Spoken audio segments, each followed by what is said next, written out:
जोहार तेहें बन चर्चाया भगनाडी अतु रे जहाँ 30 जून हिलो झमेला हुईना नवा झमेला चिकाते हुईना नवा बारेते नोडे अब कटी बन कथाया kan नवा मा हुल दिवस जहाँ जे बीर सिधु कानू तकिना जानाम अतु कना आर नोडे आयमा सेरमा खन गे नवा हुल दिवस मनाव अगु ताहे मेनखान निया धाव अड़ी दुख रंग कथा कना जे नोडे नोकान पवित्र दिन रे डिस्टर्ब हुईना झमेला हुईना अदो तेहें नवा झमेला चिका हुईना नवा बारेते कटी नोडे बन कथाया इन्या दिस हुदिस लेकाते दो नवा झमेला रंग मूल कारण कना राजनीति पार्टी को दखल तेहें नवा हुल महारे जहाँ ऑर्गेनाइजर को ताहे कना नुकु को हों बुझ अकिल से सूझ बुझना अभाव नेलेया तेहें नवा महा दो सांताड़ आदिवासी को अड़ी मारांग पवित्र दिन कना और नवा हुल माह रे तो सांताड़ को तो बया मिश्रा लेका सगै दो काते नवा हुल माह दिन रे भाग हताव दरकारों कना और दाड़ेते धनते जहाँ गे नवा हुल माह रे अब सहयोग दरकार और अड़ी और सानाम इलाका रे नवा हुल माह मनाव दरकारों कना चेदा नुकु आबरेन बीर हड़ जहाँ अब को लगा जीवेला कते नवा दिसम अब को नोडे दो सामाजिक स्तर ते नवा कान पारागरम दो हुई दरकार कना कि खास तौर से भगनाडी लेकान अतु रे दो नवा मेन जगह कना नोडे कोई राजनीति अखड़ा बांग बनाव कते नोडे दो सामाजिक स्तर ते समाज रे हड़ कोगे जहां अड़ी बुद्धिजीवी को मेना को पूजा किलान हड़ मेना को उनको कोगे नोडे नेता बर्ता करते नवा प्रोग्राम चलाव दरकार कना मेनखान नोडे नेलो कना नोडे कना और जहां गे नोडे बन नेता बन थाहन कना जहां गे नोडे बन पार्टिसिपेट उनको अपन अपने राजनीति हिड़िंग करते जेमन नोडे भाग बन हतामा निया हलो दो बहार मिश्रा सगै दो काते नवा माह दबन मनामा मेनखान नोडे जहां को ऑर्गेनाइजर कना को जहां ना नुकुआ कटी गलती नेलिया और नुकुआ सूझबुझना अभाव नेलिया उनको जहां कारण ते तेहें नोकाना एटकेटोणे हुईना नोडे मेनखान दुख रना कथा नवा कना जे तेहें नवा माह जहां सांताड़ हपन को अड़ी मारांग दिन कना नवा हुल दिवस मिट खास राजनीतिक दल नवा हुल माह हाईजेक रना चेष्टायदा नोडे बड़ाय कना जे नवा प्रोग्राम रे मिटंग राजनीति पार्टी हड़ गे नेता को ताहे कना नेल खान बीजेपी रिन नेता को गे नवा रे नेता को ताहे कना नोडे सफा सफा नेलो कना दो बीजेपी पार्टी को नवा को प्रोग्राम ताहे चेदा से नोडे लुबिन सोरेन और वर्तमान स्टेटिंग एमएलए कना चंपई सोरेन और खुद मंडल मुर्मू नुकु गे नोडे नवा प्रोग्राम को ऑर्गेनाइज ताहे मेनते नोडे नेलो कना नोडे नेलो कना मंडल मुर्मू खुद ना वंश रिनिज कनाय सिधु कानू तकिना वंश मायांग कनाय एनखान नुई नवा हुल माह जहाँ पवित्र दिन कना नवा चेलकारे नायते नपायते चला मा नवा रंग विशेष ध्यान दो दरकार कनते मेनखान नोडे आज राजनीति पार्टी इनवाइट करते अड़ी मारांग नोडे भूल काय चेदा से अब बिना राजनीति पार्टी से बिना राजनेता दीते नवा प्रोग्राम की बाई हुआ अब समाज रे उनकान हड़ मेना को गणमान्य हड़ मेना को बुझ अकेल मेना को बुद्धिजीवी हड़ मेना को ᱚᱱᱠᱟᱱ ᱦᱚᱲ ᱫᱤ ᱛᱮᱜᱮ ᱱᱚᱣᱟ ᱯᱨᱳᱜᱨᱟᱢ ᱫᱚ ᱪᱟᱞᱟᱣ ᱩᱪᱤᱛ ᱠᱟᱱᱟ᱾ ᱱᱚᱣᱟ ᱫᱚ ᱨᱟᱡᱽᱱᱤᱛᱤ ᱟᱠᱷᱲᱟ ᱫᱚ ᱵᱟᱝ ᱵᱮᱱᱟᱣ ᱫᱚᱨᱠᱟর ᱠᱟᱱᱟ। हाँ भागनाडी अतु छाड़ा रे जहाँ रे राजनीतिक पार्टी आजा इच्छा ते जो प्रोग्राम है ना माना बनूना लेकिन नवा मेन प्लेस कना मेन स्थान कना नवा जगह रे दो समाज रिन हड़ गे नवा प्रोग्राम दो चला दरकार कना मेनखान नोडे ñeलो कना बीजेपी और आरएसएस नुकिन नोडे फुट डालो और राजकारण नवा नीति किन चलाएदा अब तलारे तेहन बुझाग कना गोटबाजी मिटन पैदा कना अब बो हटिñोग कना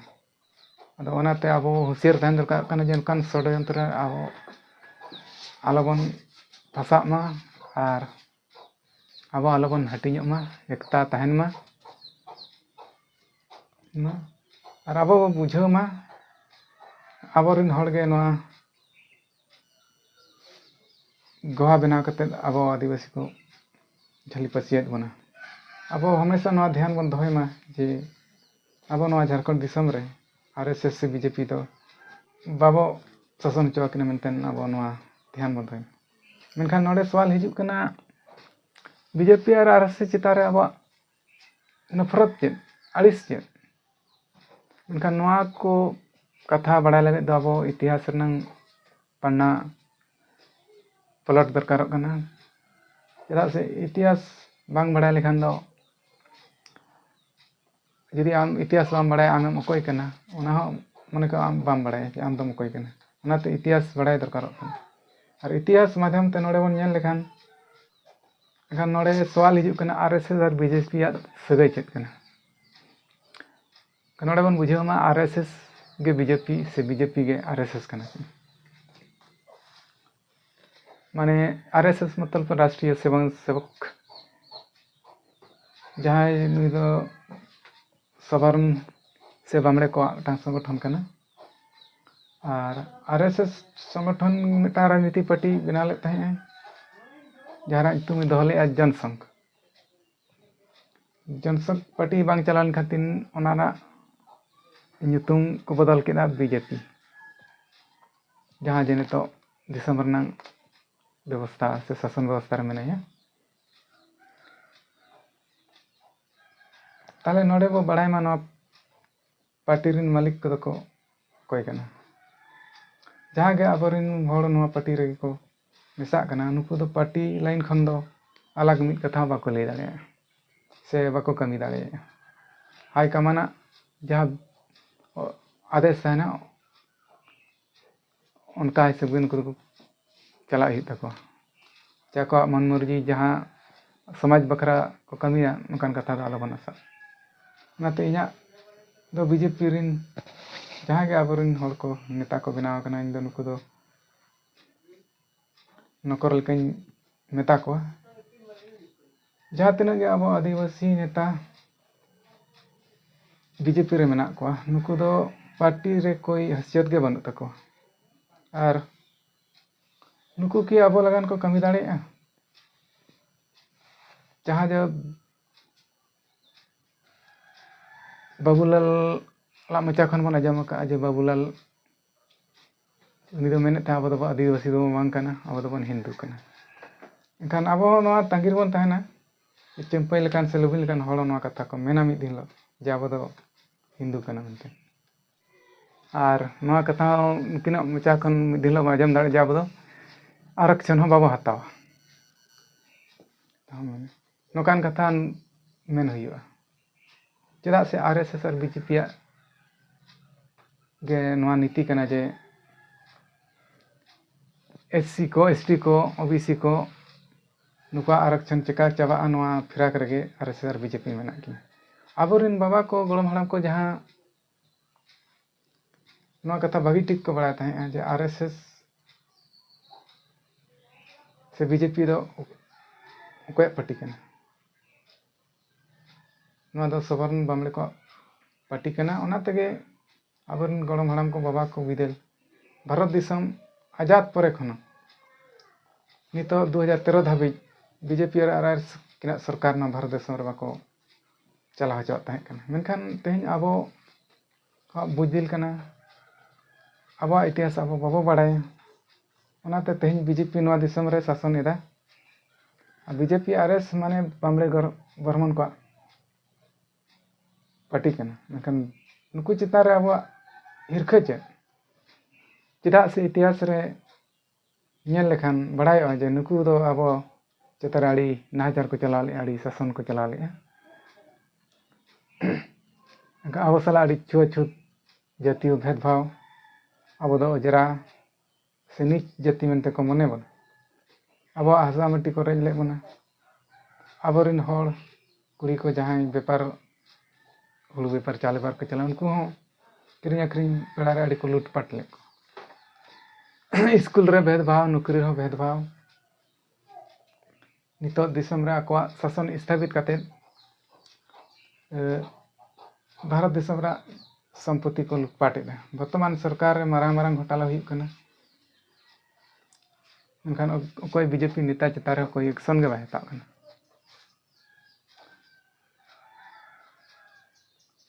गन आबोरिन नेता को जहां चेतान रे माने झूठा आरोप लगाव करते आबोरिन नेता को परेशान हचोक कना नोआ दो बीजेपी आर षड्यंत्र कना जे आबोरिन हड़ को नोआ से आलो को लहा दाड़ेया ओनाते इया मेन आबो पार्टी माने दुनिया रे आबो आदिवासी को पार्टी झारखंड रे एकमात्र मिटा पार्टी मेना जहां जो शासन व्यवस्था रे नितो मेना गनवा आदिवासी को पार्टी को केटेज मा आदिवासी हड़ नेता जहां को कमाएदा करोड़पति को बनाव कना सेना व्यापारी को बनाव चन उद्योगपति सेना सेना हड़ को बनाव उकोय पार्टी की बाय घोटालाया नोआ नोकान कथा के बांग कन आबोरिन पार्टी रिन नेता को घोटालायदा नोआ रे आबो आलोबो उसद मा आलोबन बेजारों मा आबोरिन हड़ को सेना हड़ हचवान उन मारांग घोटाला बीजेपी मंत्री को घोटालायदा 100 करोड़ 1000 करोड़ नोकान घोटाला को घोटालायदा एनखान ओका टीवी चैनल रे तो बाबन नेल नाम दाड़ेया कना इनको बारेते चर्चा हुई कना से पेपर हाँ नुकुआ न्यूज बांग हिजुग कना और आबो आदिवासी दो अड़ी नाचार निधन से जुमली को मेतावना ओनाते हुल माहा हिलो भगनाडी रे जहां घटना हुईना नोआ दो बीजेपी क्या षड्यंत्र कना अब संतान को एकता आलो रापुदोग मा और जहां मंडल मुरु जहां दो सिधु कानू वंशज कनाय मेनखान सिधु कानू तकिना लेका नुया हड़मो रे दो सफा मायंग बानु नुई दो आजा फायदा लगाने रिलामाला संताल हुल माहा लेकिन आरएसएस और बीजेपी तीरे नीलम नोड़े